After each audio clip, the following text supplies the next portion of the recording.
Past few weeks have been, I think, exciting from Apple.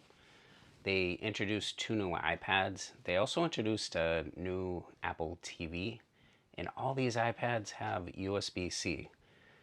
And this is at least big for people who understand what USB-C connection is. They all charge pretty much on the same type of charging cable now that maybe your laptop uses that isn't an Apple laptop. So this video, I'm going to really focus on the new iPad that they introduced, not the iPad M2 iPad Pro, which is a much more expensive iPad, looking really towards the average consumer that may be going out and purchasing that new iPad because it's, I'm going to call it budget friendly.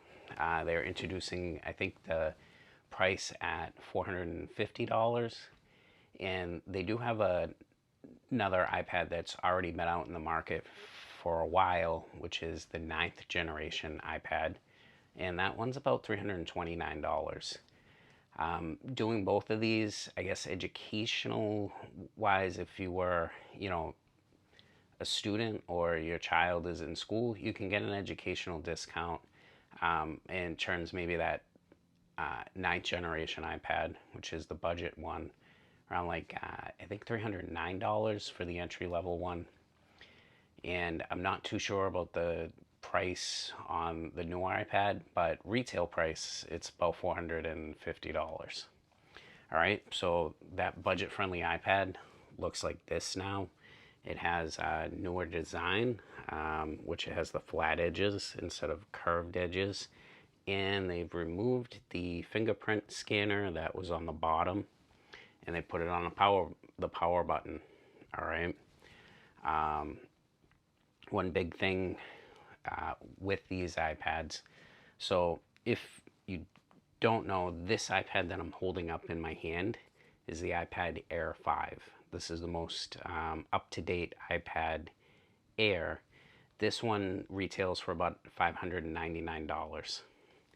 Big differences between this iPad and that newer iPad that they've just introduced this week is real simple. They have these little like pins on the back here. Those are pogo pins. Once they touch something, it's kind of like a USB connector. This would connect to like a folio case, keyboards and stuff like that. So the newer iPad that's budget friendly has these pogo pins right on the side of the iPad here. This is for their new folio keyboard case. If you're interested in looking at that, there's plenty of videos out online. Just search iPad folio keyboard for the 10th generation iPad. The other big difference compared to the Air is that this Air has a charger built in for it for an Apple Pencil. This is a stylus. It connects right here. Doing that, you'll be able to pretty much charge the Apple Pencil on the iPad. All right. And when talking about Apple Pencil technology, the newer iPad has a dongle very similar to the dongle that they shipped when they got rid of the headphone jacks of all the iPhones. So this is a lightning connector, which I know everybody knows that. Previously, the way that you would charge an Apple Pencil from a budget iPad is that you would take the lightning connector that was on the tip of the pencil and you'd plug it in, and that would charge the Apple Pencil and connect it. So with this newer iPad, what they've done is they've added like a dongle similarly to that. It has one end USB-C, and then the other end it has a female end of the lightning port. You'd plug the end of the pencil in and the wire, and you'd charge that. The other big difference between the budget-friendly iPad is the screen.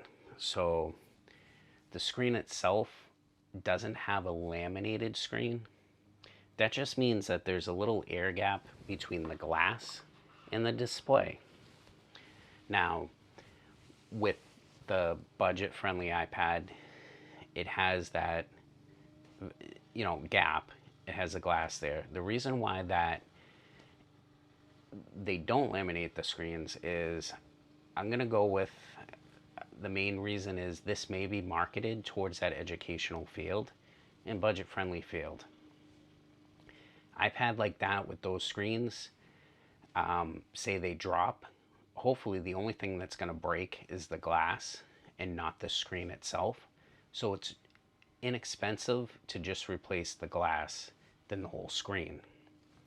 Now, using this as a comparison, the iPad Air has the laminated screen. And the main benefit of having a laminated screen, one is resolution quality of the screen itself will be higher. But also when you're drawing on your Apple Pencil, you're not going to see the lag, and it's going to feel like it's more regular pen and paper. And this would be more for probably people who are doing digital art, and they know who they are, and those are the ones using digital styluses to draw, and they want more of a feeling of what a real pencil and paper feels like. On that note, I really feel that this option is more budgeted towards those higher end people going there. Now, so we've talked about the comparisons of the newer iPad as well as the iPad Air. And there's about a difference between $100 towards each device. The real question that I'm going to ask you guys now, though, as a consumer, when you're going to buy a new iPad, the real question I have is, are you even thinking about buying an Apple Pencil when you're purchasing that iPad? That's the big question. Now, for me to answer that question personally, if I'm going to purchase an iPad, I'm definitely looking to buy an Apple Pencil. And I've been using digital styluses for over 10 years now with any computer, laptop, or tablet. For me, because I digitally take notes and I need that. Now, big comparison between, besides charging the first gen Apple Pencil and the second gen, is that there's actually a flat, like, built-in button. You tap it in there and it will move the pencil as well as the eraser as you're drawing. So, it's just more convenience. So if we're really looking at what the Apple Pencil does, only taking notes now digitally, big thing would be more convenience between both. Both offer almost the same experience when taking notes. Besides the first gen pencil, you're physically touching the little icon on the screen with the eraser. So I'm going to end this talk again, just asking you guys the real question. When you're buying an iPad, are you even considering purchasing an Apple Pencil? All right, so in my on my YouTube page, I've put a little survey in there in the community tab. Feel free to answer it. It's either yes or no. Helps me out, and I appreciate your time listening to this video. If you liked it, thumbs up.